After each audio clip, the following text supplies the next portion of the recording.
Hello दोस्तों, क्या हाल है। तारीख आज 19 नवंबर, दिन संडे रविवार हो गया। हिंदी तिथि षष्ठी और सप्तमी दोनों है। आइए बात करते हैं आज के मुख्य समाचार में देश भर की तमाम बड़ी खबरों पर नजर डालते हैं। एक तो आज विश्व शौचालय दिवस और अंतर्राष्ट्रीय पुरुष दिवस भी है, और दूसरा भारतवासियों के लिए आज सबसे बड़ा त्योहार भी है। आप सोच रहे होंगे यार डीएलएस भाई आज कौन सा त्योहार। तो दोस्तों वर्ल्ड कप फाइनल मैच का, क्रिकेट का मैच, और वो भी वर्ल्ड कप का फाइनल मैच, और उसमें अगर इंडिया खेल रही हो तो भारतवासियों के लिए किसी त्योहार से बिल्कुल कम नहीं है। वर्ल्ड कप फाइनल मैच के लिए तैयार हो चुकी है दिल्ली। कई बड़े बाजार भी बंद रहेंगे। भारत के जीतने पर कई बाजारों में खरीदारी पर छूट की घोषणा भी की गई है। वैसे ये वर्ल्ड कप का मैच तो गुजरात के अहमदाबाद में खेला जाएगा, लेकिन देश भर के बड़े शहरों में व्यापारी कई जगहों पर कारोबार बंद रखेंगे। इंडियन रेलवे की तरफ से भी दिल्ली मुंबई से अहमदाबाद के लिए स्पेशल ट्रेन चलाने का फैसला किया गया है, और भारत की जीत के लिए देश भर में कई जगहों पर क्रिकेटर जैसी ड्रेस पहनकर लोगों ने हवन भी किया भगवान का। ये देख सकते हैं आप कुछ तस्वीरें। ये अहमदाबाद एयरपोर्ट पर लोगों का स्वागत करते कलाकार। और ये मैच देखने के लिए ऑस्ट्रेलिया के प्रधानमंत्री एंथनी और हमारे भारत के पीएम मोदी भी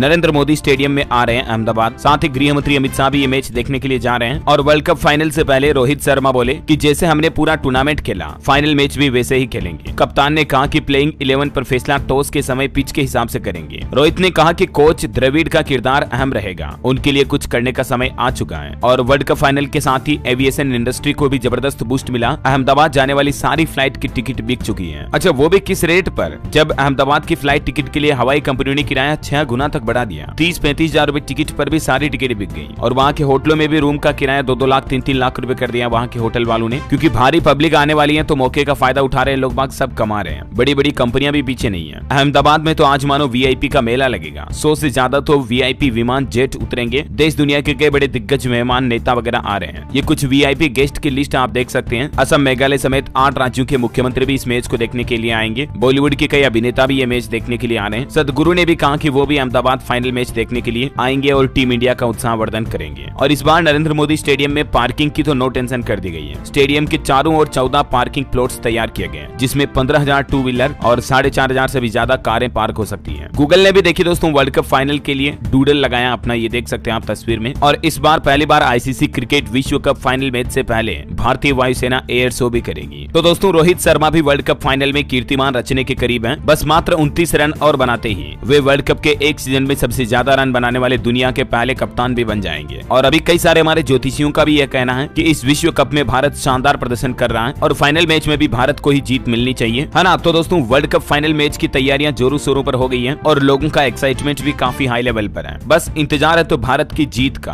हम सब की तरफ से टीम इंडिया के लिए best of luck, good luck. और आपकी भी अगर ईश्वर से यही प्रार्थना है कि भारत टीम इंडिया जीते, तो इसी बात पर एक लाइक जरूर कर दीजिएगा इस वीडियो पर, और कमेंट बॉक्स में गुड लक जरूर लिख दीजिएगा। चलिए दोस्तों अब आगे बढ़ते हैं फटाफट से खबरों में। देखिए जल्दी आपको मेड इन इंडिया के लैपटॉप व पीसी मिलने लगेंगे। 23 कंपनियां पहले दिन से मैन्युफैक्चरिंग शुरू करने के लिए तैयार हैं। इस योजना के तहत ये सभी कंपनियां चरणबद्ध तरीके से भारत के आईटी सेक्टर में हार्डवेयर मैन्युफैक्चरिंग में 3000 करोड़ रुपए का निवेश करेगी। चुनी गई कंपनियों में डेल, एचपी, फ्लेक्सट्रॉनिक्स और फॉक्सकॉन जैसी कंपनियों के नाम है। और रिलायंस जियो भी जल्दी अपना सस्ता क्लाउड लैपटॉप लॉन्च करेगा। एचपी, एसर समेत अन्य मैन्युफैक्चरिंग कंपनियों से जियो बातचीत कर रही है। और बड़ी खबर है, भारतीय रिजर्व बैंक आरबीआई ने 20 नवंबर को प्री मैच्योर एसजीबी रिडेम्पशन के लिए 6076 रुपए प्रति यूनिट तय किया रेट। एसजीबी यानी कि सॉवरेन गोल्ड बॉन्ड निवेशकों के लिए आरबीआई की तरफ से ये महत्वपूर्ण सूचना जारी की गई है। ऐसे में इस योजना में जुड़े ग्राहक समय से पहले अपने पैसों का रिडेम्पशन कर सकते हैं। वैल्यू 6076 रुपए प्रति यूनिट एसजीबी होगा। ओके, आरबीआई की तरफ से ये नोटिस जारी किया गया। और एक श्रद्धांजलि दोस्तों, पूर्व आरबीआई के गवर्नर एस वेंकटरमण जी का 92 साल की उम्र में निधन हो गया है। वर्तमान गवर्नर शक्तिकांत दास बोले कि संकट के समय उन्होंने भारत की इकोनॉमी में अहम योगदान दिया। 1990 से 1992 तक वे इस पद पर रहे। ईश्वर इनकी आत्मा को शांति दे। ये वाला 1 रुपए का नोट आपने कहीं देखा होगा, ये पूर्व गवर्नर एस वेंकटरमण के साइन वाला ही नोट है। चलिए खबर है दोस्तों, डीडीए यानी कि दिल्ली डेवलपमेंट अथॉरिटी ने नई हाउसिंग स्कीम लॉन्च करने की घोषणा की है, जिसमें 32,000 से भी ज्यादा फ्लैट्स बेचे जाएंगे ई नीलामी के जरिए, पहले आओ पहले पाओ के आधार पर। तो इसके बारे में जानकारी आप डीडीए के ऑफिशियल पोर्टल पर चेक करते रहिएगा, अगर आप भी दिल्ली की लोकेशन पर फ्लैट्स वगैरह खरीदना चाहते तो। और बड़ी खबर है, 11 लाख बच्चों को खसरे का टीका न लगने की रिपोर्ट बिल्कुल फर्जी है। हमारे देश के स्वास्थ्य मंत्रालय ने कहा कि इस तरह की रिपोर्ट जो मीडिया में चल रही है ना, वो किन्हीं भी तथ्यों पर आधारित नहीं है। मीडिया में ये भी बताया जा रहा है कि विश्व स्वास्थ्य संगठन WHO वगैरह ने ये कहा है, लेकिन ये सरासर भारत पर आरोप है। और दोस्तों उत्तराखंड के उत्तरकाशी में जो टनल हादसा हुआ, जिसमें अभी भी रेस्क्यू ऑपरेशन चल रहा है, तो इस रेस्क्यू में मशीन में कुछ खराबी हो गई। इसके बाद कुछ समय तक के लिए रेस्क्यू ऑपरेशन भी रोकना पड़ा और अब एक नया प्लान बनाया गया। इस टनल में 5 जगह से रेस्क्यू होगा। टनल की दोनों साइड वर्टिकल और परपेंडिकुलर ड्रिलिंग की जाएगी। 7 दिन से भी ज्यादा का समय हो गया। इस टनल में 41 मजदूर फंसे हुए हैं। पहले संख्या 40 से बताई जा रही थी, अब काउंटिंग में सही जानकारी आई कि मजदूर टोटल 41 फंसे हुए हैं। अब ऊपर और साइड की तरफ दोनों तरफ से ड्रिलिंग की जाएगी। अगर मशीन चलने से कंपन हो रहा और इसीलिए खतरा यह है कि कहीं टनल के अंदर और मलबा ना गिर जाए। केंद्र सरकार की पीएमओ की टीम भी रेस्क्यू स्पॉट पर पहुंच चुकी है और इन मजदूरों का जायजा लिया। और देखिए, इस हादसे में रेस्क्यू ऑपरेशन सही से हो नहीं पा रहा, तो वहाँ के ग्रामीण लोगों के दावे के मुताबिक यहाँ जब टनल का काम शुरू किया तब यहाँ एक छोटा सा मंदिर था बाबा भोकनाथ का, उस मंदिर को हटा दिया और यही वजह ये हादसा हुआ और रेस्क्यू ऑपरेशन भी नहीं हो पा रहा है। तो ये तस्वीरों में आप देख सकते हैं टनल के एक साइड में छोटे से मंदिर की भी वापस स्थापना की गई, हवन पूजा अर्चना भी की गई। उम्मीद है कि इसी से रेस्क्यू ऑपरेशन सफल हो सके। चलिए अगली बड़ी खबर है, केंद्र सरकार ने दिल्ली एनसीआर में जीआरपी के चौथे चरण के प्रतिबंधों को हटाने का आदेश जारी किया है और अब 20 नवंबर से दिल्ली के सभी स्कूल खुल जाएंगे, यानी कल सोमवार से। हालांकि अभी भी सप्ताह भर तक कुछ चीजों पर पाबंदियां लागू रहेगी, जैसे कि स्कूलों में बच्चों की सिर्फ क्लासेज चलेगी, आउटडोर एक्टिविटी खेल वगैरह की परमिशन नहीं होगी और दिल्ली एनसीआर से ग्रेप 4 के प्रतिबंध हटाए गए। अब राजधानी में डीजल ट्रकों की एंट्री भी हो सकेगी। दिल्ली वालों के लिए अच्छी खबर है, अब सांस लेने लायक हुई हवा, तो डीजल गाड़ियों को भी ग्रीन सिग्नल मिल रहा है ना। और चलिए दोस्तों, अगली बड़ी खबर है, संसद का शीतकालीन सत्र अगले महीने 4 दिसंबर से शुरू होगा। चुनावों के नतीजे भी इस पर असर डालेंगे। यूसीसी कार्ड चल सकती है भाजपा, महुआ राघव पर हंगामा भी हो सकता है। बड़ी खबर है, डीप फेक वीडियो के मामले में अब केंद्र सरकार ने सोशल मीडिया कंपनियों को नोटिस जारी किया है। हमारे देश के संचार मंत्री अश्विनी वैष्णव बोले कि ये एक बड़ा मुद्दा है। इससे एक दिन पहले प्रधानमंत्री नरेंद्र मोदी ने इसे खतरनाक बताया था और अब केंद्र सरकार की ओर से आर्टिफिशियल इंटेलिजेंस वाली कंपनियों को भी नोटिस भेजा गया है पीएम मोदी का गरबा वाला वीडियो वायरल होने के बाद कि डीप फेक को लेकर भारत में रेगुलेशंस बनाएं और लोगों पर ट्रैकिंग रखें। ऐसा चलिए बड़ी खबर है, भारत के जम्मू में 19 घंटे एनकाउंटर हुआ, 5 टेररिस्ट ढेर हुए। जम्मू कश्मीर के कुलगाम में इंडियन आर्मी यानी कि सेना ने यह ऑपरेशन चलाया है और साथ ही जम्मू कश्मीर में शुरू हुई विकसित भारत संकल्प यात्रा भी। ये यात्रा 78 शहरों से होकर गुजरेगी। इस यात्रा का मकसद है लोगों को सरकारी योजनाओं से जोड़ने की कोशिश करना। चलिए अगली बड़ी खबर है, तेलंगाना राज्य में अब बीजेपी ने भी अपना मैनिफेस्टो यानी कि चुनावी घोषणा पत्र जारी कर दिया है। कुछ बड़े वादे किए हैं, अगर हमारी सरकार बनी तो यूसीसी लाएंगे, उज्ज्वला योजना के लाभार्थियों को सालाना 4 गैस सिलेंडर बिल्कुल फ्री मिलेंगे, किसानों को मुफ्त में देसी गाय देंगे, बेटी के जन्म होने पर 2 लाख का फिक्स डिपोजिट यानी कि एफडी कराया जाएगा, महिला स्वयं सहायता समूह को केवल 1% ब्याज दर पर लोन दिया जाएगा, डिग्री प्रोफेशनल कोर्स करने वाले स्टूडेंट को मुफ्त लैपटॉप दिए जाएंगे, 5 साल में 2.5 लाख युवाओं को सरकारी नौकरी मिलेगी। वहीं आरक्षण में मुस्लिम कोटा हटाने का भी वादा किया है, राम मंदिर की मुफ्त यात्रा भी करवाएगी बीजेपी सरकार। ये कुछ घोषणाएं की हैं दोस्तों चुनावी घोषणा पत्र में भारतीय जनता पार्टी ने तेलंगाना राज्य में। और इससे एक दिन पहले ही आपको पता होगा कांग्रेस ने भी तेलंगाना में चुनावी घोषणा पत्र जारी किया था, जिसमें 500 रुपए में गैस सिलेंडर, 200 यूनिट बिजली फ्री, शादी में सोना केस वगैरह कुछ बड़े वादे किए थे। मैंने आपको कल ही बताई थी जानकारी डीएलएस न्यूज पर, है ना। ये कांग्रेस के कुछ घोषणा पत्र की बड़ी बातें हैं। चलिए आगे बढ़ते खबरों में। देखिए, भारत की तीसरी बड़ी अर्थव्यवस्था बनने में हमारे देश के स्टार्टअप्स की महत्वपूर्ण भूमिका है और आगे भी रहेगी, ये कहना हमारे देश के मुख्य आर्थिक सलाहकार का। बड़ी खबर है, उत्तर प्रदेश की योगी सरकार का बड़ा फैसला, यूपी में हलाल सर्टिफाइड उत्पादों पर बैन लगा दिया, पकड़े जाने पर उम्र कैद की सजा भी होगी। यानी अब इस तरह के उत्पाद, हलाल प्रमाण पत्र वाले उत्पाद, औषधि, चिकित्सा प्रसाधन सामग्री, ये सभी यूपी में नहीं बिक पाएंगे, इन पर प्रतिबंध लग चुका है। हलाल सर्टिफिकेट वाले जितने भी प्रोडक्ट्स आते हैं उन पर बैन लगाते हुए योगी आदित्यनाथ सरकार ने बड़ा एक्शन लिया है। ये कंपनियां डेयरी, कपड़ा, चीनी, नमकीन, मसाले और साबुन इत्यादि जैसे उत्पादों को भी हलाल सर्टिफाइड करके बेच रही थी, लेकिन अब हलाल सर्टिफिकेशन के नाम पर उत्तर प्रदेश में धंधा नहीं चलेगा। योगी आदित्यनाथ सरकार ने पूरे यूपी में इन पर बैन लगा दिया और साथ ही हिदायत भी दी है कि अगर कोई कंपनी या कोई भी व्यक्ति, कारोबारी इस तरह के उत्पाद बेचता पाया जाता है तो फिर सख्त कार्रवाई की जाएगी, है ना। और अगली बड़ी खबर देखिए, राजस्थान में प्रधानमंत्री नरेंद्र मोदी बोले कि जनता कह रही है 3 दिसंबर कांग्रेस छू मंतर। भरतपुर चुनावी रैली में कांग्रेस पर गरजे पीएम मोदी। पीएम ने कहा कि कांग्रेस लूट की दुकान है, कांग्रेस वासियों के पास लूट का लाइसेंस है, जबकि मोदी गारंटी कार्ड पर पूरे देश को भरोसा है। ये बातें चुनावी जनसभा में पीएम मोदी ने कही। पीएम बोले कि खड़गे ने मेरे पिता को गाली दी, राजस्थान मुख्यमंत्री का जादू बेटे पर भी नहीं चला, वो लिख कर दे रहा कि सरकार नहीं आएगी। भरतपुर में बोले पीएम मोदी, पेट्रोल डीजल के रेट की समीक्षा करेंगे। राजस्थान को मर्दों का प्रदेश कहने वाले मंत्री से दिल्ली भी कांपती है, उनके पास भी लाल डायरी है, लेकिन अब उनका अंत समय आ चुका है। वहीं मुख्यमंत्री योगी आदित्यनाथ ने भी राजस्थान का दौरा किया। योगी बोले, आटे के लिए लड़ रहा पाकिस्तान, हिंदू को 2 और मुस्लिम मरेगा तो मुआवजा 25 लाख मिलेगा। ये कैसी भेदभाव की सरकार है। राजस्थान की वर्तमान सरकार पर सीएम योगी ने ये आरोप लगाए, है ना। तो ये कुछ चुनावी माहौल चल रहा है। चलिए बड़ी खबर देखिए, गुजरात में घटना हो गई, गैस के गुब्बारे फटने से 30 लोग घायल हो गए। ऊंझा में भगवान गणेश की प्राण प्रतिष्ठा महोत्सव में यह बड़ा हादसा हुआ, बच्चे भी इसकी चपेट में आ गए, देख सकते हैं आप तस्वीरें। बड़ी खबर है, इजराइल हमास जंग पर अल सिफा अस्पताल से सफेद झंडे लेकर पैदल निकल रहे मरीज, और अब फिलिस्तीनी नागरिक भी इजरायली सेना पर इस तरह के आरोप लगा रहे हैं। यूरोपीय संघ ने गाजा में संघर्ष रोकने और मानवीय सहायता पहुंचाने का भी आह्वान किया है। अभी तक इस जंग में 11,180 लोगों की जान जाने की खबर है, सिर्फ फिलिस्तीनियों की। चलिए बड़ी खबर है दोस्तों, इसरो के एक वैज्ञानिक को दिया जाएगा पहला मनोहर पर्रिकर युवा वैज्ञानिक पुरस्कार। गोवा के मुख्यमंत्री प्रमोद सावंत की तरफ से ये बड़ी घोषणा की गई है। करंट अफेयर्स के हिसाब से इंपोर्टेंट है, ध्यान रखिएगा, है ना। डॉक्टर मथुराज एस को ये पुरस्कार दिया जाएगा अगले महीने, ये डॉक्टर मनोहर जी की जयंती के मौके पर। चलिए बड़ी खबर देखिए, उत्तर प्रदेश में लखनऊ कानपुर रेल मार्ग होगा 4 लेन, नई पटरियों पर चलेगी हाई स्पीड ट्रेनें भी, 45 मिनट में आपका सफर पूरा होगा। मणिपुर में सरकार ने मोबाइल इंटरनेट पर आंशिक प्रतिबंध को फिर से बढ़ा दिया है और अब 23 नवंबर की शाम तक मोबाइल इंटरनेट डेटा सेवाएं वगैरह बंद रहेगी मणिपुर राज्य में, है ना। और खबर है दोस्तों, G20 वर्चुअल समिट की बैठक होगी 22 नवंबर को और इसमें पीएम मोदी अध्यक्ष होंगे। दुनिया के 9 अतिथि देश और 11 अंतर्राष्ट्रीय संगठन भी इसमें भाग लेंगे। जिससे पहले भारत ने G20 की अध्यक्षता की थी वास्तविक फिजिकल बैठक में दिल्ली में, और अब वर्चुअल डिजिटली बैठक होगी, इसकी भी अध्यक्षता भारत करने जाना ये वाकई में इंडिया के लिए बड़े गर्व की बात है ना। चलिए बड़ी खबर है, DRDO का कहना है कि भारत में ही लड़ाकू विमान का इंजन बनाने का रास्ता साफ हो चुका है। अमेरिका ने जनरल इलेक्ट्रिक को दी सभी मंजूरियां। और नेशनल मेडिकल कमीशन NMC का बड़ा फैसला देखिए, मेडिकल कॉलेज की मान्यता और MBBS की सीटें बढ़ाने की प्रक्रिया देश में फिर से शुरू हो चुकी है। इसके लिए डिजिटल प्लेटफॉर्म भी शुरू किया गया है। पहले MBBS की सीटों की संख्या प्रति 10 लाख की आबादी पर 100 सीमित करने के जो फैसला जारी किया था NMC की तरफ से, उसको फिलहाल 1 साल तक के लिए टाल दिया है। केंद्र सरकार की सिफारिश पर यह फैसला वापस लिया गया। और बड़ी खबर देखिए दोस्तों, अब अध्ययन में नहीं चलेगा कॉपी पेस्ट। इसके लिए सरकार ने डिजिटल प्लेटफॉर्म शोध गंगा तैयार कर दिया, जिससे कि एक ही जैसे सब्जेक्ट पर लोगों द्वारा की जाने वाली अलग अलग रिसर्च, अलग अलग शोध खारिज हो जाएंगी अगर वो समान ही है तो। भारतीय आयुर्विज्ञान